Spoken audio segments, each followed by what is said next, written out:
ഒരിക്കലും വാഗ്ദാനമല്ല, ഉറപ്പ് തന്നെയാണ്. വോട്ട് തരണേ. താങ്ക് യു എല്ലാരോടും പറയണം. കോൺഫിഡൻസ് ആണ് ചേട്ടാ. എന്താണത്? എന്താണെന്ന് പറഞ്ഞാൽ ഇപ്പോഴത്തെ ജനങ്ങൾ മാറി ചിന്തിച്ചു തുടങ്ങി.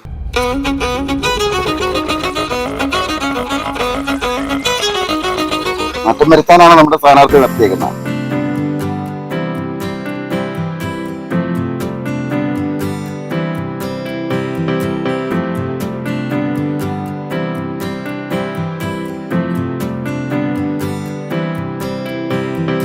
ഏഴ് പതിറ്റാണ്ടുകൾ മാറി മാറി ഭരിച്ചിട്ടും കമ്മ്യൂണിസ്റ്റും കോൺഗ്രസും മാറി മാറി ഭരിച്ച പറയുന്നത് വർക്കലയുടെ വിധിമാറിലൂടെ ഒരുപാട് വികസനം ഒഴുക്കി വിട്ടുവെന്നാണ്.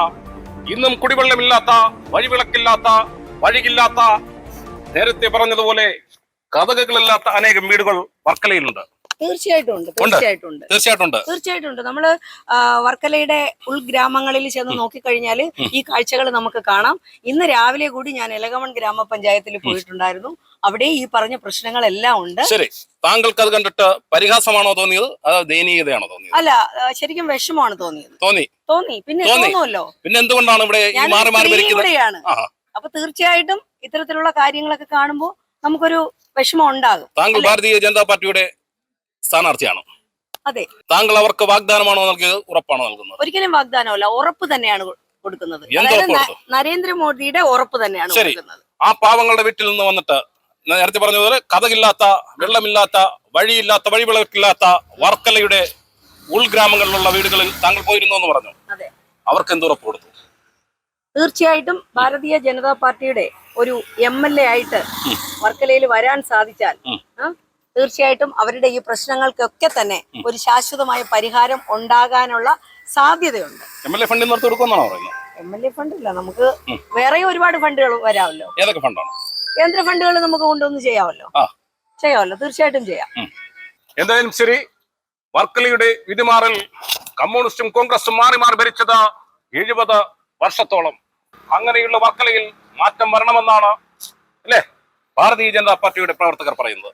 മാറ്റം വരാൻ പറ്റുമോ? മാറ്റം വേണമല്ലോ, അതിനല്ലേ വരുത്താൻ പറ്റുമോ? മാറ്റം വരുത്താനാണ് നമ്മുടെ സ്ഥാനാർത്ഥി നിർത്തിയേക്കുന്നത്. മാത്രമല്ല, ഞാൻ വർക്കലയുടെ ബ്ലോക്ക് മെമ്പറാണ്. എനിക്കറിയാവുന്ന കുറെ പ്രശ്നങ്ങൾ വർക്കലയിൽ തന്നെ ഉണ്ട്. ഒന്നാമത്തെ കാര്യം പറയുകയാണെങ്കിൽ കുടിവെള്ളത്തിന്റെ പ്രശ്നമാണ് ഇപ്പൊ നമ്മൾ ഏറ്റവും കൂടുതൽ നേരിടുന്ന പ്രശ്നം. മാത്രമല്ല, വർക്കലയിലല്ല, മറ്റ് സ്കൂളുകളെ അപേക്ഷിച്ച് നോക്കിയാൽ ഈ ഡ്രഗ്സിന്റെ ഉപയോഗം ഒരുപാട് കൂടി വരുന്നുണ്ട്. മറ്റ് സംസ്ഥാനങ്ങളിൽ നിന്നും ഡ്രഗ്സുകളൊക്കെ ഒഴിവ് വരുന്നുണ്ട്. ഇവിടെ തമ്മിൽ റോഡിൽ കിടന്ന് കുട്ടികൾ തമ്മിൽ കിടന്ന് അടികൂടുന്നത് നമ്മൾ കാണുന്നുണ്ട്. വലിയൊരു ടൂറിസം മേഖലയാണ് വർക്കല എന്ന് പറയുന്നത്. വർക്കല ഇപ്പം പൊതുവിൽ ഉദ്ഘാടനങ്ങൾ നടത്തിക്കൊണ്ടിരിക്കുകയാണ്. വർക്കലയുടെ MLA എന്ന് പറഞ്ഞാൽ ഡെയിലി എല്ലാ ഉദ്ഘാടനങ്ങളും നടത്തിക്കൊണ്ടുവരികയാണ്. അപ്പൊ അവിടെ എന്തെങ്കിലും ആ ടൂറിസം മേഖലയ്ക്ക് എന്താണ് ചെയ്തിട്ടുള്ളത് എന്ന് ചോദിച്ചു കഴിഞ്ഞാൽ ഉദ്ഘാടനങ്ങൾ നടത്തിയിട്ടുണ്ട് എന്ന് മാത്രമേ പറയാൻ പറ്റൂ. അവിടെ ഒന്നും വർക്കലയില് ഈ പറയുന്ന അഡ്വക്കേറ്റ് ജോയി ഒരുപാട് ഉദ്ഘാടനങ്ങൾ നടത്തിയിട്ടുണ്ടോ, കോംപ്ലിമെന്റ് കിട്ടിയിട്ടുണ്ടോ? അദ്ദേഹം ഉദ്ഘാടനം നടത്തി ഫ്ലെക്സുകളിൽ മാത്രമാണ് അദ്ദേഹം ഉദ്ഘാടനം നടത്തിയിട്ടുള്ളത്. അദ്ദേഹം കുറെ വികസനങ്ങൾ കാര്യങ്ങൾ പറയുന്നത് സർക്കിൾ ഓഫീസ്, അതുപോലുള്ള RTO ഓഫീസ്, ഇതുപോലുള്ള കാര്യങ്ങളാണ് പറയുന്നത്. ഒരു താലൂക്ക് ഓഫീസ് വന്നു കഴിഞ്ഞാൽ സ്വാഭാവികമായും ഇതെല്ലാം വരാനുള്ളതാണ്. ആ തരത്തിൽ മാത്രം വന്നു, അതൊരു വികസനമായി കാണിച്ചുകൊണ്ടാണ് അദ്ദേഹം മുന്നോട്ട് പോകുന്നത്.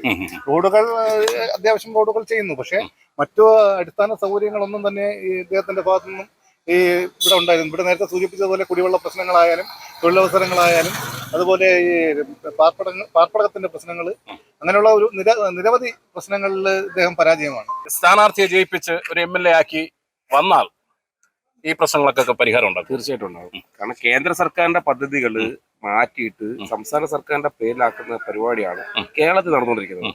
പക്ഷെ ജനങ്ങൾക്ക് കിട്ടുന്നില്ല. കിട്ടുന്നത് അവരുടെ സ്വന്തക്കാർക്കും ഇഷ്ടക്കാർക്കും പിന്നെ അണികൾക്കും അവരുടെ പാർട്ടിക്കാർക്ക് അവരൊക്കെയാണ് കിട്ടിക്കൊണ്ടിരിക്കുന്നത്. അതുകൊണ്ടാണ് ഞങ്ങൾ പറഞ്ഞത്. ഞങ്ങളെ സംബന്ധിച്ച് ഭാരതീയ ജനതാ പാർട്ടി എന്ന് പറയുന്ന രാഷ്ട്രീയ പ്രസ്ഥാനം ഇവിടെ കേരളത്തിൽ ആകെ ഒരു MLA ഉണ്ടായിരുന്നുള്ളൂ. രാജഗോപാൽ എന്ന് പറയുന്ന അദ്ദേഹമാണ് MLA ആയിട്ടുള്ളത്. അപ്പൊ അദ്ദേഹം ഉണ്ടായിരുന്ന സമയത്ത് നിയമം തരത്തിലുള്ള കാര്യങ്ങൾ നമുക്ക് എല്ലാവർക്കും അറിയാവുന്നതാണ്. കാരണം അദ്ദേഹം സ്വന്തം പാർട്ടിക്കാർക്ക് വേണ്ടിയിട്ട് ആനുകൂല്യം കൊടുക്കാൻ വേണ്ടിയിട്ട് നിന്ന ആളല്ല. അദ്ദേഹം എല്ലാ പ്രവർത്തകരെയും എല്ലാ ആൾക്കാരെയും ഒറ്റ മനസ്സോടു കൂടി കണ്ടുകൊണ്ട് പ്രവർത്തിച്ച ആളാണ് അദ്ദേഹം. അപ്പൊ തീർച്ചയായിട്ടും നമ്മളൊരു MLA ജയിച്ചു വന്നാൽ ഇവിടുത്തെ മുഴുവൻ ജനങ്ങൾക്കും ആവശ്യത്തിന് വേണ്ടിയിട്ടുള്ള കാര്യങ്ങൾ ചെയ്യും. അല്ലാതെ BJP-കാരൊക്കെ വേണ്ടിയിട്ടാ അല്ലെന്നുണ്ടെങ്കിൽ മറ്റാരൊക്കെ വേണ്ടിയിട്ടുള്ള ഒരു MLA ആയിരിക്കത്തില്ല. നാട്ടിലെ മുഴുവൻ ജനങ്ങൾക്ക് വേണ്ടിയിട്ടുള്ള എം എൽ എ ആണ്. CPM-ന്റെ പാർട്ടി ഓഫീസിൽ ഒരു MLA കാണാൻ പോകണമെന്ന് പറഞ്ഞാൽ അത് ഇവിടുത്തെ ജനങ്ങളുടെ ഗതികേടാണ്. അതിനെതിരെ ഇവിടുത്തെ ജനങ്ങൾ ശബ്ദമുയർത്തും, അതിനെതിരെ ഇവിടുത്തെ ജനങ്ങൾ വിധി എഴുതും. ആ വിധി എഴുത്താണ് ഇത്തവണ BJP-ക്ക് അനുകൂലമായിട്ട് വരാൻ പോകുന്നത്. പറയട്ടെ, ഇത് നമ്മൾ സൂക്ഷിച്ചു വെക്കും. കാര്യം എന്താണെന്നറിയാം, നിങ്ങളുടെ സ്ഥാനാർത്ഥി ജയിച്ച MLA വന്നാൽ ഇവിടെ കാണാൻ പറയണമെന്ന് നമ്മൾ ചോദിക്കും. ഞങ്ങളെ സ്ഥാനാർത്ഥി ജയിച്ച് MLA ആയിട്ട് വന്നാൽ MLA ഓഫീസ് ഈ മണ്ഡലത്തിൽ ഉണ്ടാകും. 100%. BJP വർക്കല മണ്ഡലത്തിൽ മാത്രമല്ല, കേരളത്തിലെ മുഴുവൻ മണ്ഡലങ്ങളിലും MLA ആയിട്ട് BJP-യുടെ ഏത് MLA വന്നാലും പാർട്ടി ഓഫീസിലല്ല. രാജഗോപാൽ ഇരുന്നത് പാർട്ടി ഓഫീസിലല്ല. രാജഗോപാൽ ഇരുന്നത് അദ്ദേഹത്തിന്റെ MLA ഓഫീസിലാണ്. അത് വർക്കലയിൽ നടപ്പിലാക്കും. MLA ജോയിയെ കണക്ക് പാർട്ടി ഓഫീസിൽ പോയിട്ട്, ഞാൻ ഒരു BJP-യുടെ നേതാവാണ്, ഞാൻ എങ്ങനെയാണ് MLA കാണാനായിട്ട് അദ്ദേഹത്തിന്റെ പാർട്ടി ഓഫീസിൽ പോകുന്നത്? ഒരു മറ്റൊരു രാഷ്ട്രീയ പ്രസ്ഥാനത്തിന്റെ ഭാഗമായിട്ട് നിൽക്കുന്ന ഒരാള് എങ്ങനെയാണ് CPM-ന്റെ പാർട്ടി ഓഫീസിൽ പോയിട്ട് അദ്ദേഹത്തിനെ കാണാൻ പറ്റുന്നത്? ഇവിടുത്തെ നാട്ടുകാരാണ് MLA ക്കത്. ഞങ്ങൾ കൃത്യമായിട്ട് ഞങ്ങളോട് പറയുന്നു, ഇവിടെ നിന്നും സുന്ദരേഷൻ എന്ന് പറയുന്ന വ്യക്തി ജയിച്ച് വന്നാൽ MLA ഓഫീസ് ഉണ്ടാകും. ഒരു പാർട്ടിക്കാരന്റെയും സപ്പോർട്ട് വേണ്ട, ജനങ്ങൾക്ക് നേരിട്ട് പോകാം. 100% വിശ്വാസം. അതെന്താണ് വിശ്വാസം? കോൺഫിഡൻസ് ആണ് ചേട്ടാ. എന്താണത്? എന്താണെന്ന് പറഞ്ഞാൽ ഇപ്പോഴത്തെ ജനങ്ങൾ മാറി ചിന്തിച്ചു തുടങ്ങി. ഉറപ്പാണ്. മാറ്റം ഉണ്ടാവും. തീർച്ചയായിട്ടും മാറ്റം ഉണ്ടാവും. മാറ്റം ഉണ്ടാവും. 100% മാറ്റം ഉണ്ടാവും. താങ്കൾ എത്ര ശതമാനം പറയുന്നു? ഞാൻ 101%. 101. എത്ര ശതമാനത്തിലാണ്? കാരണം എന്ന് പറഞ്ഞാലേ, മുരളിയേട്ടൻ ഇവിടെ നിന്ന സമയത്ത് നമുക്ക് 41,000 വോട്ടുണ്ട്. ഇത് മടവൂർ പഞ്ചായത്താണ്. മടവൂർ പഞ്ചായത്തില് ഞങ്ങള് ഏറ്റവും കൂടുതൽ ഭൂരിപക്ഷത്തില് നമ്മളെ സ്മിത ചേച്ചി ജയിപ്പിക്കും. താങ്കൾക്ക് വർക്കല MLA ആകുന്നതിൽ ബുദ്ധിമുട്ടൊന്നുമില്ല? ബുദ്ധിമുട്ടെന്താ? സന്തോഷമുണ്ടോ? MLA ആവുന്നത് നല്ല കാര്യം. വർക്കല നിയോജക മണ്ഡലം രാഷ്ട്രീയ പ്രസ്ഥാനങ്ങൾ, അത് കമ്മ്യൂണിസ്റ്റും കോൺഗ്രസും ഒക്കെ 70 വർഷം ഭരിച്ചു എന്ന് നിങ്ങൾ ഓർക്കണം. അങ്ങനെയുള്ള വർക്കലയിൽ വികസനത്തിന്റെ പെരുമഴ പെയ്ച്ചു എന്നൊക്കെയാണ് പറയുന്നത്. അങ്ങനെയുള്ള വർക്കലയിൽ ഇപ്പോഴും കഥകളില്ലാത്ത, വഴിവിളക്കില്ലാത്ത, വഴിയില്ലാത്ത, കുടിവെള്ളമില്ലാത്ത അനേകം വീടുകളുണ്ട്. അതിനൊക്കെ മാറ്റം വരണം. അതിനാണ് ഈ ഭാരതീയ ജനതാ പാർട്ടി ഇത്തരം പ്രവർത്തനങ്ങൾ ചെയ്യുന്നത് എന്നാണ് അവരുടെ സംസാരം, അല്ലെങ്കിൽ ഉറപ്പ്. എന്തായാലും ശരി, ഞങ്ങൾ ഈ കാഴ്ചകളെല്ലാം ചിത്രീകരിച്ച് നമ്മുടെ പ്രേക്ഷകർക്ക് മുന്നിൽ എത്തിക്കുന്നു.